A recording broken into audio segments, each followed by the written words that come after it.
നിങ്ങൾ നമ്മളന്ന് വിശദീകരിച്ചാണല്ലോ. മുൻപ് വിഷയത്തിൽ ലീഗിൻ്റെ നിലപാട് പലതവണ നമ്മൾ ആവർത്തിച്ച് പറഞ്ഞതാണ്.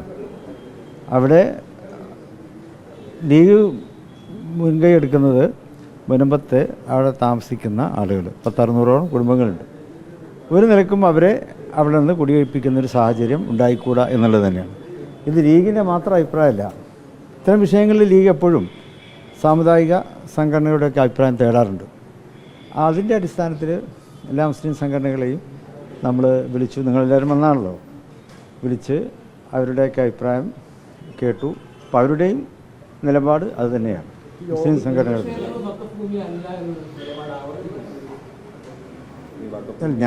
ഞാൻ മുസ്ലിം ലീഗിൻ്റെ നിലപാടാണ് ഞാൻ പറഞ്ഞത്.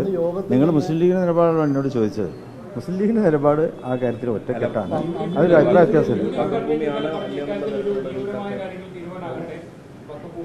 അതെ, ഒരു മിനിറ്റ്. Yes, okay. അതായത് അന്ന് നമ്മൾ തീരുമാനിച്ചെന്താ, സർക്കാർ ഈ കാര്യത്തിൽ അന്തിമ നിലപാടെടുക്കട്ടെ എന്നാണ് പറഞ്ഞത്. കാരണം വഖഫ് സംബന്ധമായിട്ടുള്ള വിഷയങ്ങളുണ്ട്. അതിൻ്റെ ഞങ്ങളുടെ ആ മീറ്റിങ്ങിൽ തന്നെയുള്ള തീരുമാനം എന്താ വെച്ചാൽ വസ്തുതാപരമായും നിയമപരമായും അത് പ്രത്യേകം പറഞ്ഞിട്ടുണ്ട്. ഈ വസ്തുതാപരം എന്ന് പറയുമ്പോൾ അതിൽ വഖഫ് സംബന്ധമായിട്ടുള്ള മറ്റു വിഷയങ്ങളൊക്കെ ഉണ്ടാവും. നിയമപരം എന്നുള്ളത് ലീഗലായിട്ടുള്ള കാര്യങ്ങളുണ്ടാവും. ഇതൊക്കെ സർക്കാരിനാണ് ആ കാര്യം കൂടുതൽ മനസ്സിലാക്കുവാൻ സാധിക്കുക. സർക്കാർ ആ രണ്ട് കാര്യങ്ങളും പരിശോധിച്ചുകൊണ്ട് ഒരു തീരുമാനത്തിലെത്തണം എന്നുള്ളത് തന്നെയാണ് മുസ്ലിം ലീഗിൻ്റെ നിലപാട്. അതിലൊരു മാറ്റമില്ല.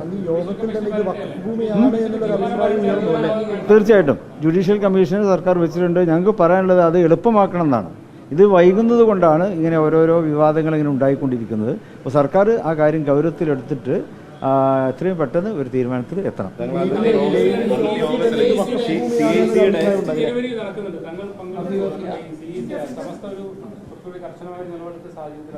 അന്തിമ തീരുമാനം സമസ്ത എടുത്തിട്ടില്ല.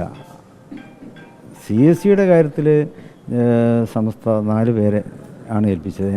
അതിൽ ഞാനുണ്ട്, ജിഫ്രി തങ്ങളുണ്ട്, കൊയ്യോട് ഉമർ മുസ്ലിയാരുണ്ട്, MT ഉസ്താദുണ്ട്, കുഞ്ഞാലിക്കുട്ടി സാഹിബും. ഞങ്ങൾ പലതവണ ഇരുന്നു. അതിൻ്റെ അന്തിമ ഘട്ടത്തിലാണ് ഉള്ളത്. അപ്പോൾ ആ കമ്മിറ്റിക്കാണ് അതിൽ തീരുമാനിക്കാനുള്ള അവകാശം. അല്ല, അത് തീരുമാനം പറയും.